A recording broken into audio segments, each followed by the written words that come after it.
부정적 표현. 피 흘림이 없으면 죄들의 사면이 없습니다. 여러분은 이 사실을 변경할 수도 없고 고칠 수도 없으며 또 피할 수도 없습니다. 피 흘림이 없으면 죄들의 사면이 없습니다. 여러분은 나는 그런 것을 좋아하지 않습니다 라고 말할 수 있지만 그래도 달라지는 것은 없습니다. 여러분은 그것은 부당합니다 라고 말할 수 있으나 그렇다고 달라지는 것은 없습니다. 피 흘림이 없으면 죄들의 사면이 없습니다. 여러분은 그것은 나의 예민한 생각과 다릅니다 라고 말할 수 있으나 그래도 달라지는 것은 하나도 없습니다. 피 흘림이 없으면 사면이 없습니다. 여러분은 그것은 나의 철학과 어울리지 않습니다 라고 말할 수 있습니다. 참으로 강력한 주장이긴 하지만 그래도 어떤 변화도 생기지 않습니다. 피 흘림이 없으면 사면이 없습니다. 여러분은 그러나 우리 교회에서 다르게 배웠습니다 라고 말할 수 있습니다. 하지만 피 흘림이 없으면 사면이 없습니다. 만일 히브리서 9장 22절이 의미한 바가 구약시대에 드린 짐승의 피라면 왜 피 흘림이 없은즉 사면이 없었다 라고 과거 시제로 기록되지 않았을까요? 예수님께서 죄들로 인하여 한 희생물을 영원히 드리신 뒤에 하나님의 오른편에 앉으신 이후로 더 이상 짐승을 희생 예물로 드리지 않습니다.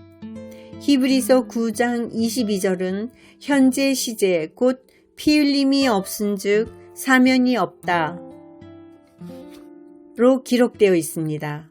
사도 바울은 골로새서 1장 14절에서 예수님에 대해 이렇게 기록합니다. 그분 안에서 우리가 그분의 피를 통해 구속, 곧 죄들의 용서를 받았도다. 골로새서 1장 14절에서 현재 시제인 것이 히브리서 9장 22절에서도 현재 시제임을 논리적으로 생각해낼 수 있습니다. 히브리서 9장 22절의 시제가 현재 시제이므로 그것은 결코 구약시대의 짐승의 피를 가리킬 수 없습니다. 갈보리 사건 이후에는 짐승의 피가 더 이상 흘려지지 않았습니다. 히브리서 9장 22절이 언급하는 유일한 피는 주 예수 그리스도의 피입니다. 그러므로 피의 흘림이 없은즉 사면이 없다는 하나님의 말씀은 여전히 유효합니다. 어린 양의 보배로운 피로 구원받은 초등학교 3학년 학생도 히브리서 9장 22절을 읽을 수 있고 거기서 언급된 피가 예수님의 피라는 것을 쉽게 알 수 있습니다. 우리 주님께서는 분명히 이것은 죄들의 사면을 얻게 하려고 많은 사람을 위하여 흘린 나의 피, 곧 새 상속 언약의 피니라. 마태복음 26장 28절이라고 하지 않았습니까? 저는 살아오는 동안 여러 번 피를 흘려본 경험이 있으나 아직도 살아 있습니다. 피 흘림은 결코 죽음의 상징이 아닙니다. 저의 구원자 예수님의 피에는 상징적인 것이 단 하나도 없습니다. 성경은 그것을 가리켜 그분의 십자가의 피라고 말합니다. 왜냐하면 문자적으로 그분께서 문자적으로 죄인들을 위해 문자적으로 죽으실 때에 문자적으로 그 피가 문자 그대로의 십자가를 문자 그대로 붉게 물들였기 때문입니다. 그것으로 인해 죄인들은 문자 그대로에 실존하는 지옥에서의 문자 그대로 구원받을 수 있으며 문자 그대로의 천국에 들어갈 수 있습니다. 율법에 따라 거의 모든 것이 피로서 깨끗하게 되나니 피 흘림이 없은즉 사면이 없느니라. 히브리서 9장 22절 하나님의 말씀을 바꿀 수도 없습니다. 부정적인 표현, 즉 피 흘림이 없은즉 사면이 없다는 표현에서 우리는 세 가지 사실을 살펴볼 수 있습니다. 첫 번째, 이것은 불변의 진리이다. 피 흘림이 없으면 사면이 없습니다. 그러나 여러분은 만일 제가 지금까지 저지른 모든 잘못과 갈보리를 잊어버린 것을 죄송하게 생각한다고 하나님께 말씀드린다면 어떻습니까?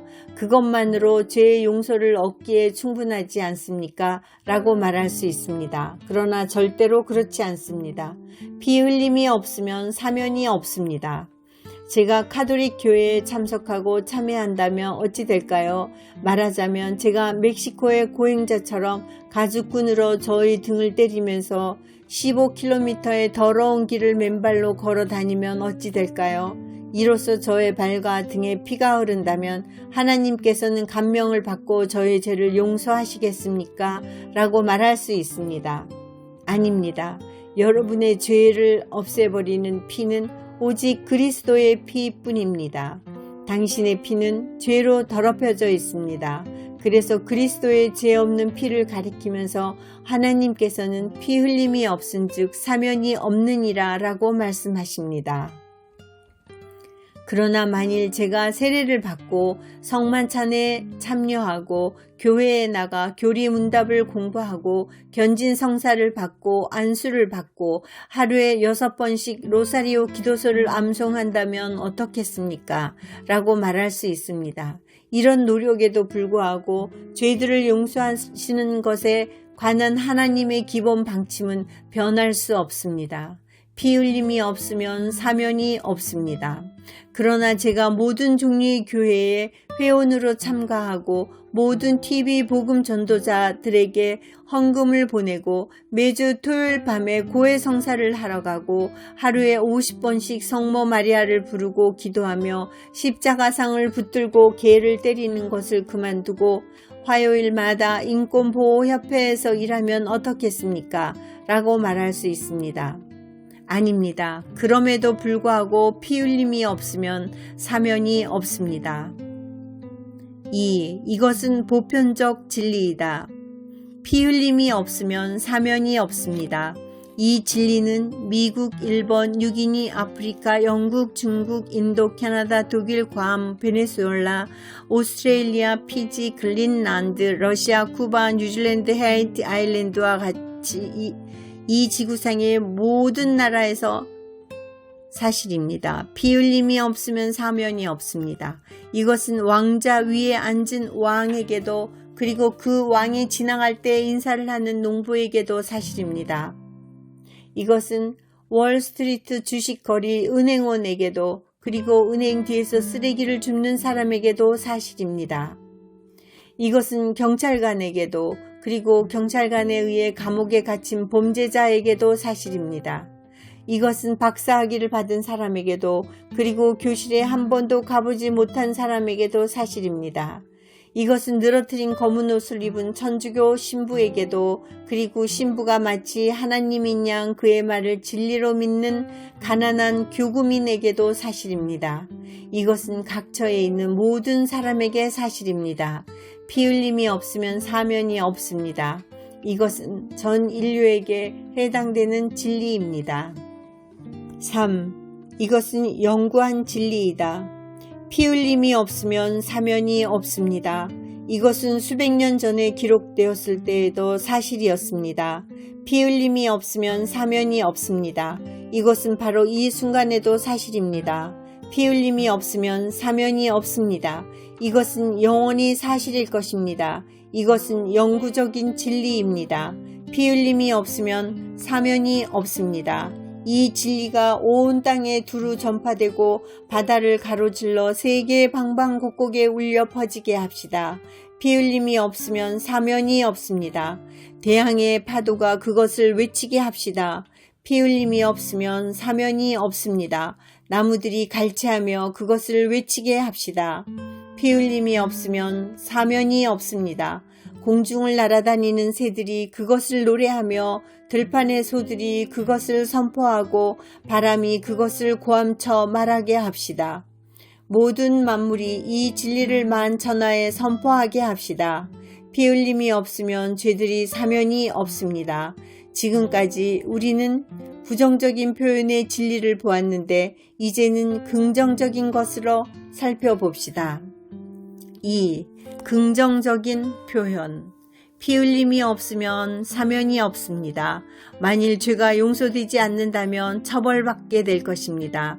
하나님께서 죄를 지은 천사들을 아끼지 아니하사 지옥에 던지시고 어둠의 사슬에 넘겨주어 심판 때까지 예비해 두셨으며 옛 세상을 아끼지 아니하시고 오직 의의 선포자인 여덟째 사람 노아를 구원하시며 경건치 아니한 자들의 세상에 홍수를 내리셨고 소돔과 고모라의 도시들을 뒤엎음으로써 정죄하사 죄가 되게 하여 그 뒤에 경건치 아니하게 살 자들에게 본보기로 삼으셨으며 주께서 하나님을 따르는 자들은 시험들에서 건질 줄 아시고 또 불의한 자들은 심판의 날까지 예비해 두사 벌할 줄 아시되.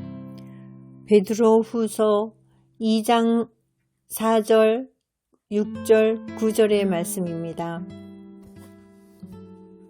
하나님께서 죄를 벌하실 것입니다. 하나님께서 죄인을 벌하실 것입니다. 피 흘림이 없으면 사면이 없습니다. 피 흘림이 없으면 사면이 없다는 말은 반대로 피 흘림이 있으면 사면이 있음을 암시합니다. 그러나 그 피는 아무 피가 될 수 없습니다. 그것은 흠없고 죄없고 완전하고 순결한 피여야만 합니다. 그런 피를 가진 사람은 유일하게 하나님의 어린 양뿐이 없습니다. 베드로전서 1장 18절에서 19절.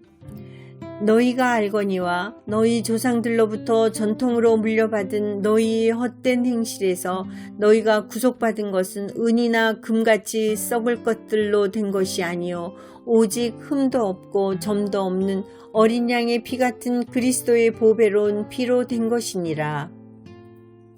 저는 6장에서 어린 양의 피의 순수성에 대해 철저하게 다룰 것입니다. 여기서는 단지 당신의 피와 나의 피는 부패하기 쉽다는 것만 말씀드리고 싶습니다. 사람의 피는 결코 우리를 구원할 수 없습니다. 그것은 부패하기 쉽습니다. 주 예수 그리스도의 피만이 부패할 수 없습니다. 우리 죄들을 사면하기 위해 예수님의 피가 흘려졌습니다. 의사 누가는 예수님께서 겟세마니 동산에서 피를 땀처럼 흘렸다고 기록합니다. 피의 흘림이 없으면 사면이 없습니다. 빌라도의 심판정에서 로마 군인들은 예수님의 보배로운 머리 위에 가시로 된 왕관을 씌웠습니다. 가시 뾰족한 끝이 예수님의 살갗을 찔러 피를 흘렸음은 분명합니다. 또한 그 심판정에서 예수님의 등에 채찍이 가해지자 등줄기에 피가 흘렸음에도 너무나 당연합니다. 피의 흘림이 없으면 사면이 없습니다. 그러나 그 피가 예수의 십자가의 피가 되기 위해서는 십자가가 그 피로 붉게 물들여져야만 했습니다. 그러므로 예수님께서 거친 나무에 못 박히시고 그분의 손과 발은 잔인한 못에 의해 찔렸습니다. 시편 22장 16절. 그래서 진홍색의 피가 마른 십자가에 줄줄 흘러내렸습니다. 이렇게 예수님의 피가 흘려졌으므로 이제 그 피는 그분의 십자가의 피가 되었습니다. 그러나 예수님은 죽으셔야만 했습니다. 복음은 사람을 구원에 이르게 하는 하나님의 권능입니다. 그런데 이 복음은 예수님께서 반드시 죽어야만 한다고 말합니다. 고린도전서 15장 1절에서 4절. 또한 형제들아, 내가 너희에게 선포한 복음을 너희에게 밝히 알리노니 너희 역시 그 복음을 받았으며 또 그 가운데 서 있느니라. 너희가 만일 내가 너희에게 선포한 것을 기억하고 헛되이 믿지 아니하였으면 또한 그 복음을 구원받았느니라. 내가 또한 받은 것을 무엇보다 먼저 너희에게 전하였노니 그것은 곧 성경 기록대로 그리스도께서 우리의 죄들로 인하여 죽으시고 묻히셨다가 성경 기록대로 셋째 날에 다시 살아나시고. 예수님은 죽으셔야만 했습니다. 예수님께서도 스스로 다음과 같이 말씀하셨습니다. 요한복음 12장 24절, 32절, 33절. 진실로 진실로 내가 너희에게 이르노니 한 알의 밀이 땅에 떨어져 죽지 아니하면 홀로 남거니와 죽으면 많은 열매를 맺느니라. 나 곧 내가 땅에서 들리면 모든 사람을 내게로 이끌리라 하시니라. 그분께서 이것을 말씀하사 자신이 어떤 죽음으로 죽을지 표적으로 보여주시니 그래서 우리는 다음과 같은 말씀을 읽게 됩니다. 로마서 5장 6절에서 10절. 우리가 아직 힘이 없을 때에 그리스도께서 정하신 때가 되어 경건치 아니한 자들을 위해 죽으셨느니라. 위로운 사람을 위해 죽으려는 자가 거의 없고 선한 사람을 위해 감히 죽고자 하는 자가 혹 있거니와 우리가 아직 죄인이었을 때 그리스도께서 우리를 위해 죽으심으로 하나님께서 우리를 향한 자신의 사랑을 당당히 제시하시느니라. 그러면 이제 우리가 그분의 피로 말미암아 의롭게 되었은즉 더욱더 그분을 통해 진노로부터 구원을 받으리니 이는 우리가 원수였을 때 하나님의 아들의 죽음으로 말미암아 하나님과 화해하게 되었을진데 화해하게 된 자로서 더욱더 그분의 생명으로 말미암아 구원을 받을 것이기 때문이라. 바로 여기에 모든 것이 들어 있습니다. 우리의 구원을 위하여 주 예수님께서 반드시 죽으셔야 했습니다. 그러나 피 흘림이 없으면 사면이 없으므로 예수님은 반드시 피를 흘리며 죽으셔야만 하셨습니다. 만일 예수님께서 그와 같이 하셨다 해도 죽은 상태로 그대로 계셨다면 우리를 구원할 수 없었을 것입니다. 우리가 예수님을 부르며 그분께 나아갈 때 우리를 구원하시고 자신의 피로 우리를 의롭게 하시는 제사장의 임무를 수행하기 위하여 그분은 반드시 죽은 자들로부터 돌아와 부활하셔야 했습니다. 예수님은 친히 부활하신 바로 그날 제사장으로서 임무를 시작하셨습니다. 바로 그때에 예수님은 자신이 흘린 피를 천국으로 옮기셨고 하늘의 거룩한 곳에 있는 긍휼의 자리, 속죄소 혹은 시은소 위에 뿌리셨습니다. 하나님의 어린 양의 피가 하늘의 거룩한 곳에 있지 않았다면 예수님께서 대제사장 직분을 소유하지 못하셨을 터이고 따라서 우리의 죄를 결코 용서할 수 없었음을 꼭 알아야 합니다. 출애굽기 25장에서 하나님은 모세에게 나타나셔서 광야에서 이중으로 된 성막을 건축하기 위한 청사진을 주셨습니다. 출애굽기 25장 1절에서 2절, 9절. 주께서 모세에게 말씀하여 이르시되 이스라엘 자손에게 말하여 그들이 내게 헌물을 가져오게 하라. 또 너희는 마음에서 즐거이 그것을 내는 모든 자로부터 나의 헌물을 취할지니라. 또 너희는 내가 네게 보여주는 모든 것에 따라 성막의 양식과 성막의 모든 기구의 양식대로 그것을 만들지니라. 히브리서에서 하나님은 성막의 양식을 주신 것과 그것을 지은 것에 대하여 다시 이야기하십니다.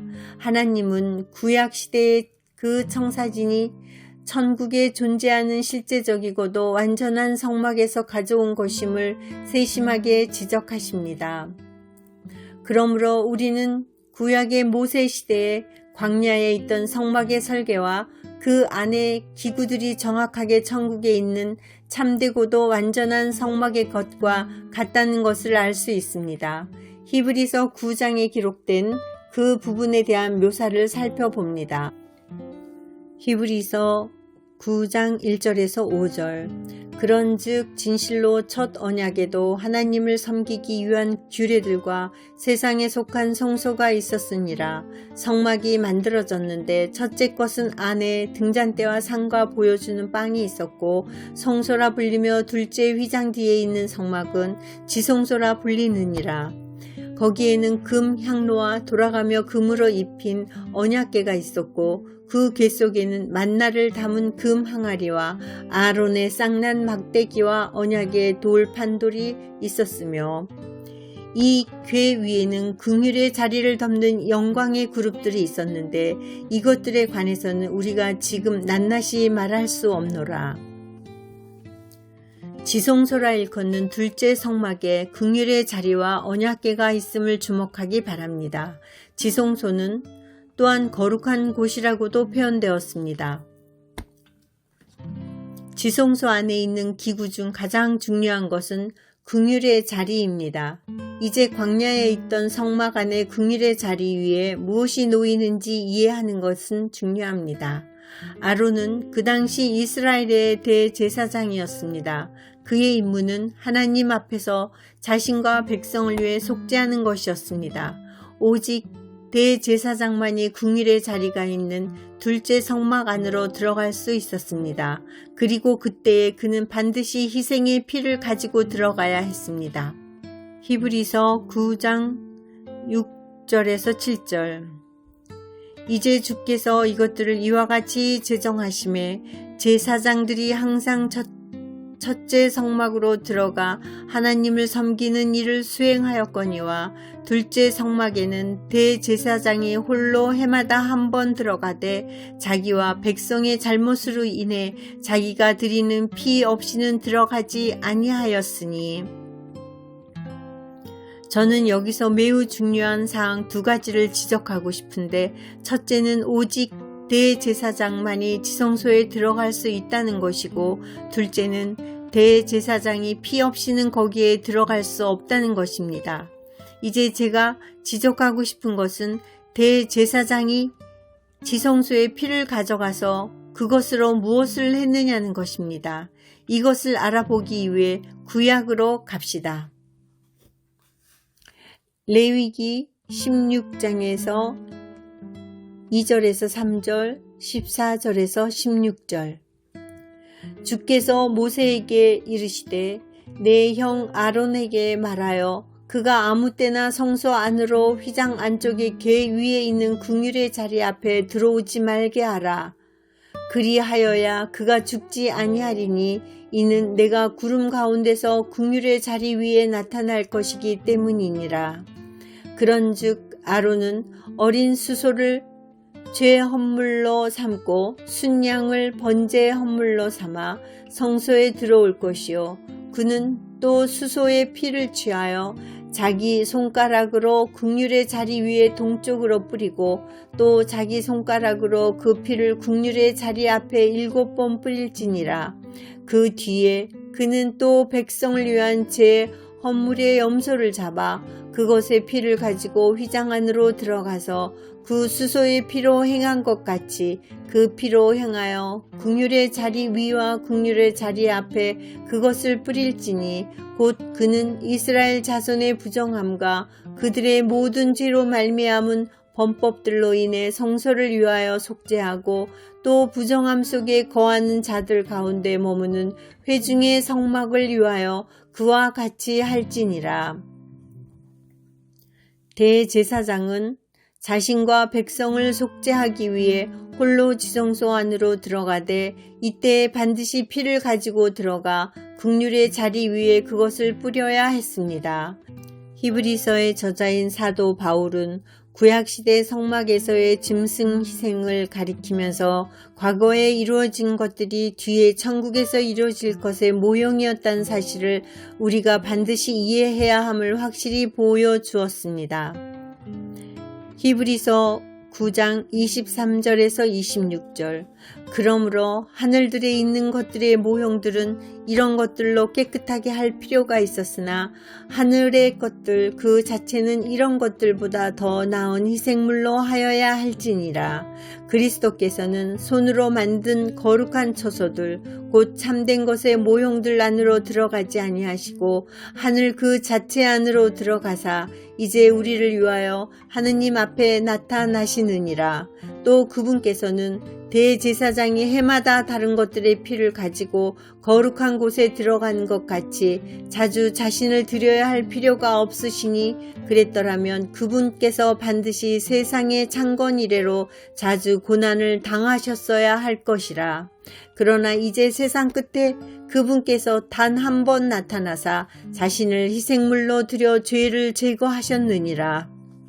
이것으로부터 우리는 과거 이스라엘의 대제사장이 하늘의 대제사장 예수님께서 천국에서 하고자 하신 것의 모형을 따르고 있었음을 명백히 알 수 있습니다. 물론 구약시대의 대제사장이 자기 자신의 죄를 위해서도 희생 제물을 바쳐야 했으며 또 해가 바뀜에 따라 많은 짐승의 희생 제물이 필요했다는 점에서는 우리 대제사장과 차이가 있습니다. 우리 위대하신 대제사장 주 예수 그리스도께서는 물론 죄가 전혀 없으십니다. 그래서 그분은 십자가 위에서 단 한 번 영원한 희생을 드리셨습니다. 그러나 백성의 죄를 속죄하는 방식이 천국의 모형으로부터 나왔기 때문에 지상에 있는 대제사장에 대한 세 가지 규율이 하늘에 있는 대제사장에게도 그대로 적용된다는 것에는 의심의 여지가 없습니다. 이로써 성경의 근거를 가지고 우리는 다음과 같이 말할 수 있습니다.